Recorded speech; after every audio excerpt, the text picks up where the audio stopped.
Myself Shovan Haldar physical education study centre উপস্থাপনায় আরেকটি অত্যন্ত গুরুত্বপূর্ণ সাজেশনের ভিডিও নিয়ে চলে এলাম এই ফিজিক্যাল এডুকেশন ক্লাস চ্যানেলে।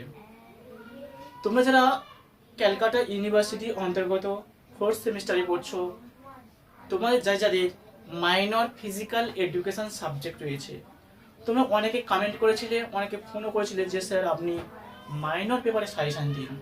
তোমার জন্য দিনরাত এক করে দিয়ে আবার মাস্টার প্ল্যান অনুযায়ী সাজেশান নিয়ে এলাম মাত্র 5টি প্রশ্নগুলি ভালো করে শুনতে হবে, মন দিয়ে পড়তে হবে, ভালো করে যত্ন সহকারে পড়তে হবে, ভালোবেসে পড়তে হবে প্রশ্নগুলি, ঠিক আছে? তাহলে চলো, তোমরা যারা ক্যালকাটা ইউনিভার্সিটির অন্তর্গত বা কলকাতা বিশ্ববিদ্যালয়ের অন্তর্গত বিভিন্ন কলেজে পড়ছো, ফোর্থ সেমিস্টারে তোমার যাদের মাইনর ফিজিক্যাল এডুকেশন সাবজেক্ট রয়েছে, এই পেপারে তুই সম্ভাব্য 9টা প্রশ্ন দিচ্ছি, ভালো করে প্রশ্নগুলি করো। প্রশ্নের মান 10, সাথে সাথে আমি 5 নম্বরের প্রশ্ন এবং 2 নম্বরের প্রশ্ন অতিরিক্ত হিসেবে বলে যাব, প্রশ্নগুলি লিখে নেবে, ঠিক আছে? তো চলো প্রশ্নগুলি একটু লিখে নাও। এক দাগের প্রশ্ন দেখো, তোমাদের মাইনর পেপার যেটা রয়েছে যোগা এডুকেশন অর্থাৎ যোগ শিক্ষা, ঠিক আছে? তো পেপারে যে প্রশ্নগুলি পড়তে হবে লেখো। এক দাগের প্রশ্ন লেখো, যোগের অর্থ ও সংজ্ঞা দাও। যোগের অর্থ ও সংজ্ঞা দাও। যোগের গুরুত্ব ও প্রয়োজনীয়তা সম্পর্কে আলোচনা করো, ঠিক আছে? এক দাগের প্রশ্ন।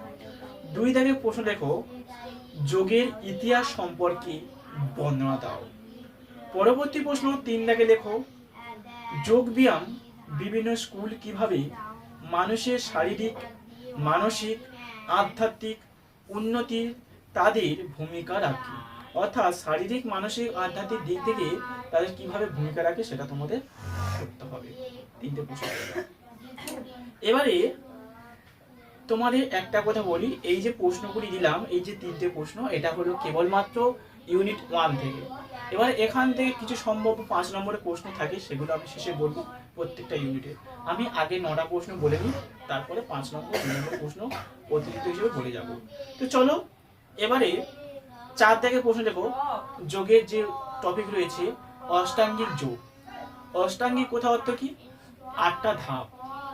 সেটা কি না, নিয়ম, আসন, প্রাণায়াম এইগুলো রয়েছে। তো এইগুলো তোমাকে পড়তে হবে ধাপগুলো, ঠিক আছে?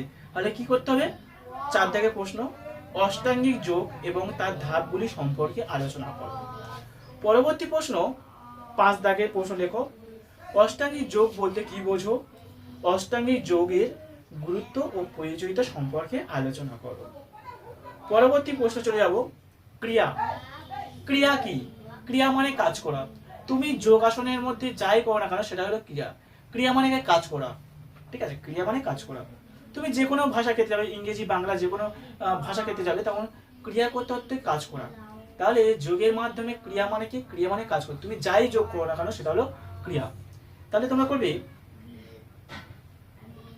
ভালো করে লিখে নাও প্রশ্নটা, ক্রিয়া কি, এর বিভিন্ন প্রকারভেদ ব্যাখ্যা করো, অর্থাৎ ক্রিয়াযোগ। পরবর্তী প্রশ্ন, মানুষের শরীর ও মনের বিভিন্ন সিস্টেমের ক্রিয়ার প্রভাব সম্পর্কে আলোচনা করো। পরবর্তী প্রশ্ন, ধ্যান মানুষের শরীর ও মনের বিভিন্ন সিস্টেমের উপর কিভাবে প্রভাব ফেলে আর বিস্তারিত আলোচনা করো। পরবর্তী প্রশ্ন, ধ্যানের বৈজ্ঞানিক ভিত্তি ও মানসিক সুস্থতার উপর প্রভাব আলোচনা করো। পরবর্তী প্রশ্ন, ধ্যানের বিভিন্ন কৌশলগুলি আলোচনা করো। তাহলে এই 9টা প্রশ্ন একটু ভালো করে পড়ো। এবারে 5 নম্বরের প্রশ্ন কিছু সম্ভাব্য প্রশ্ন দিচ্ছি, একটু মন দিয়ে শুনবে, এড়িয়ে গেলে কিন্তু হবে না। আমি শোভন স্যার, লেখক শোভন স্যার, একজন লেখক হিসেবে যে প্রশ্নগুলি গাইড করছি, প্রশ্নগুলি ভালো করে পড়তে হবে। আমার নিজের লেখা টেক্সট বই বার হয়, টেক্সট বই, সাজেশন বই আমি বার করি না, টেক্সট বই বার করি, টেক্সট বই। তবে তোমাদের জন্য সাজেশন বই করার জন্য কিছু পরিকল্পনা চলছে, সঙ্গে থেকো। আমি ইউটিউবে আপলোড করে দেবো প্রত্যেকটা সাবজেক্টে, বাংলা, ইতিহাস, রাষ্ট্রবিজ্ঞান, ভূগোল, সমস্ত সাবজেক্টে আমি নিজেই পাবলিশার করবো তোমাদের সাজেশন বইয়ের জন্য, সঙ্গে থেকো, ঠিক আছে? তো যাই হোক, আমি Shovan sir physical education subject teacher. কি বললাম বোঝা গেল? আমি Shovan sir physical education subject teacher, সাথে বাংলা, এডুকেশন আর জিওগ্রাফি সাবজেক্টটা পড়িয়ে থাকি। মেন শিক্ষক ফিজিক্যাল এডুকেশন, ঠিক আছে? তো যাই হোক, প্রশ্নগুলি একটু লিখে নাও। তোমাদের 1 নম্বর ইউনিট থেকে যে 5 নম্বরের প্রশ্নগুলি করতে হবে একটু লেখো অতিরিক্ত হিসেবে। যোগের লক্ষ্য ও উদ্দেশ্য সম্পর্কে আলোচনা করো। পরবর্তী যোগাসনের প্রধান কয়েকটি প্রয়োজনীয়তা সম্পর্কে, আগে 10 বা 15 নম্বরের প্রশ্ন পড়ে 15 নম্বরের প্রশ্ন 15 নম্বরের জন্য বলে দিয়েছি, তাহলে এটা লিখতে হবে না। যোগের শাখাগুলি সম্পর্কে আলোচনা করো। এবার যোগের যে মতামত দিয়েছিল যে গুরু বা মতদর্শন দিয়েছিল যে মনোবিদ হিসেবে যারা রয়েছে, যেমন বিবেকানন্দ, স্বামী সদানন্দ, তারপর কি আছে যোগ গুরু পতঞ্জলি, এইরকম ভাবে মতগুলো তোমাদের করতে হবে, সিলেবাসে দেখো। তাহলে কি করছো, যোগ গুরু মহর্ষি পতঞ্জলি সম্পর্কে টিকা লেখো, স্বামী বিবেকানন্দ সম্পর্কে টিকা লেখো, মহাবোধা কবিরাজ মহারাজ সম্পর্কে টিকা লেখো। পরবর্তী যোগীরাজ শ্যামচরণ লাহিড়ী সম্পর্কে টিকা লেখো বা অবদান। পরবর্তী মুক্তেশ্বরী গিরি মহারাজ সম্পর্কে টিকা লেখো। তারপরে পরহংস যোগানন্দ সম্পর্কে টিকা লেখো। ঠিক আছে, এবারে 2 নম্বর ইউনিট থেকে তোমরা 5 নম্বরে প্রশ্ন করবে। দেখো যে অষ্টাঙ্গিক ভাগগুলো রয়েছে সেগুলো করতে হবে, আর সাথে করতে হবে প্রাণ আয়াম শব্দের অর্থ কি, প্রাণায়ামের প্রকারভেদ সম্পর্কে আলোচনা করো। প্রাণ আয়াম, প্রাণ আর আয়াম, প্রাণ যুক্ত আয়াম, প্রাণ কি আর আয়াম কি। প্রাণ শব্দের অর্থ শ্বাস বায়ু, আর আয়াম কথার অর্থ নিয়ন্ত্রণ, অর্থাৎ শ্বাস বায়ুর ওপর ছদ্মবদ্ধ নিয়ন্ত্রণ, এটা হলো অর্থ হয়ে গেল। এবার এর যে ব্যাখ্যাগুলো একটু ভালো করতে হবে, বড় করে, আমার নিজের ব্যাখ্যা, ছোট করে ব্যাখ্যা নয়। আমার প্রত্যেকটা ব্যাখ্যা প্রায় 3 থেকে 4 পেজের ব্যাখ্যা থাকে। আমি যে ব্যাখ্যাগুলো দিই ছোট ছোট ব্যাখ্যা নয়, প্রত্যেক টপিকে 4 থেকে 5 পেজ ব্যাখ্যা থাকে। যদি সংজ্ঞা হয়, সংজ্ঞারও 4 থেকে 5 পেজ ব্যাখ্যা দিয়ে থাকে। ঠিক আছে, ছোট করে পড়লে হবে না, কারণ তোমরা যখন পরবর্তী যখন ফিউচার করবে, চাকরির পরীক্ষাগুলো বসবে, তখন ছোট ছোট ব্যাখ্যা বললে হবে না, বড় টপিক পড়তে হবে। তো যাই হোক, পরবর্তী প্রশ্ন পড়তে হবে প্রত্যাহার। প্রত্যাহার সম্পর্কে টিকা লেখো, সেটা হলো কি না অষ্টাঙ্গিক যোগের একটা অংশ মাত্র। ঠিক আছে, পরবর্তী প্রশ্ন শরীর ও মনের উপর আসনের প্রভাব আলোচনা করো। পরবর্তী প্রশ্ন আসনের অর্থ ও প্রকারভেদ সম্পর্কে লেখো। পরবর্তী মানসিক স্বাস্থ্যের উপর প্রত্যাহারের অনুশীলনের গুরুত্ব আলোচনা করো। আর তোমাদের একটা কথা বলি যে অষ্টাঙ্গিক যোগ বলেছিলাম, অষ্টাঙ্গিক যোগের যে 8টা ভাগ, নিয়ম, আসন, প্রাণায়াম, ধ্যান, প্রত্যাহার, সমাধি যেগুলো রয়েছে, সমাধি মানে শেষ, এই যে প্রত্যেকটা টপিক টিকা হিসেবে পড়েছো মাসের জন্য, ক্লাস করতে হবে, না ক্লাস করলে হবে না। ঠিক আছে, পরবর্তী প্রশ্ন তোমরা করবে ধ্যান ও যোগ ব্যায়ামের মধ্যে পারস্পরিক সম্পর্ক ব্যাখ্যা করো। পরবর্তী প্রশ্ন ধ্যান সম্পর্কে টিকা লেখো। আশা করছি বোঝাতে পারলাম। এবারে তোমাদের কিছু অতিরিক্ত প্রশ্ন দেবো 4 নম্বর ইউনিট থেকে। 4 নম্বর ইউনিট থেকে 15 নম্বরের প্রশ্ন এবং 5 নম্বরের প্রশ্নটা আমি অতিরিক্ত হিসেবে রাখছি, কারণ তোমাদের 4টে ইউনিট, ভালো করে শোনো, তোমাদের রয়েছে 4টে ইউনিট, কারণ তোমাদের প্রশ্ন হবে 4টে ইউনিট থেকে 4টে প্রশ্ন হবে, আর যে কোনো ইউনিট থেকে 2টো প্রশ্ন হবে। প্রশ্নের মান 15 ক্ষেত্রে লিখতে হবে কটা, 3 থেকে 4টে। তা আমি যে তোমাকে 3টে ইউনিট ভালো কমপ্লিট করে দিয়েছি, তাহলে অতিরিক্ত পড়বো কেন? সেইভাবে আমি তোমাদের মাস্টার প্ল্যান অনুযায়ী সাজেশনটা বার করেছি। তো যাই হোক, অতিরিক্ত হিসেবে 4 নম্বর ইউনিট থেকে 5, 10, 2 নম্বরের প্রশ্নগুলি বলছি, একটু লিখে নাও। লেখো স্বাস্থ্য ও সুস্থতার জন্য যোগের অনুশীলনের গুরুত্ব সম্পর্কে ব্যাখ্যা করো। অথবা থাকতে পারে স্বাস্থ্যের ক্ষেত্রে যোগের গুরুত্ব সম্পর্কে আলোচনা করা থাকতে পারে। পরবর্তী প্রশ্ন খেলাধুলা পারফরম্যান্সের জন্য যোগের গুরুত্ব সম্পর্কে লেখো। পরবর্তী প্রশ্ন টিকার জন্য 5-এর জন্য করবে আঘাত ব্যবস্থাপনার জন্য যোগ ব্যায়ামের থেরাপিউটিক ব্যবহার লেখো।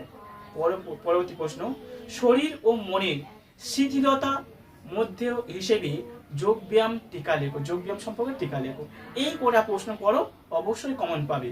আর তোমরা যারা উত্তর সংগ্রহ করতে চাইছো, আমি তোমাদের প্রথমে জানিয়ে দিচ্ছি উত্তর কাউকে দেব না। আমার নিজের লেখা রয়েছে, কিন্তু আমি দেব না, কারণ আমার নিজের লেখা বইগুলো পাবলিক হবে তারপরে দেব। কারণ আমার নিজের লেখা অনেক কলেজের শিক্ষক রয়েছে কপি করে নোটস বিক্রি করে, অনেক স্টুডেন্ট রয়েছে আমার পরিশ্রমের নোটস তারা 2-4 পয়সাতে কিনে নেবে, নিয়ে তারা এই বিজনেস করে দেয়। দেব না, সেই জন্য অফলাইন ক্লাস করতে হবে। আমি লেখক হিসেবে খুব সুন্দরভাবে ক্লাস বুঝিয়ে দেবো, এবং প্রত্যেক টপিকটা এত সুন্দরভাবে বুঝিয়ে দেবো, কোনো সমস্যা হবে না।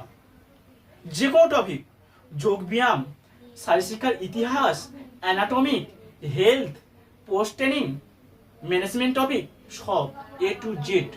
পরবর্তী যখন চাকরি পরীক্ষা দেবে কোনো সমস্যা হবে না। অর্থাৎ যেমন SLST, CTET, টেট পরীক্ষা, WBSC, তোমার কম্পিটিটিভ এক্সাম দাও, সমস্ত পরীক্ষার ক্ষেত্রে কোনো সমস্যা হবে না। একদম সঠিক টপিক দিয়ে বোঝাবো এবং সঠিক টপিক তোমাদেরকে উপস্থাপনা করব। আশা করছি বোঝাতে পারলাম। আর যে কোনো টপিকের ক্ষেত্রে, যে কোনো পরীক্ষার ক্ষেত্রে প্রত্যেকে বলবো টেক্সট বই পড়া অভ্যাস করো।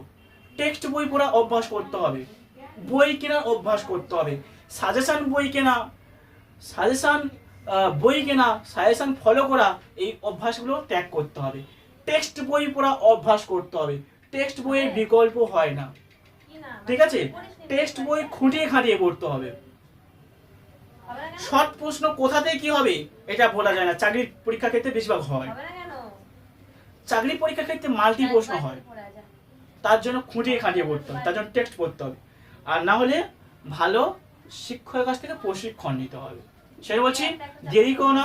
সমস্ত সাবজেক্টের ক্ষেত্রে আমাদের নাম্বার 1 স্টাডি সেন্টার রয়েছে, ফিজিক্যাল এডুকেশন স্টাডি সেন্টার। এই সেন্টারে যোগাযোগ করো। এখানে প্রধান শিক্ষক আমি শোভন স্যার রয়েছি, আমার সঙ্গে কন্ট্যাক্ট করবে।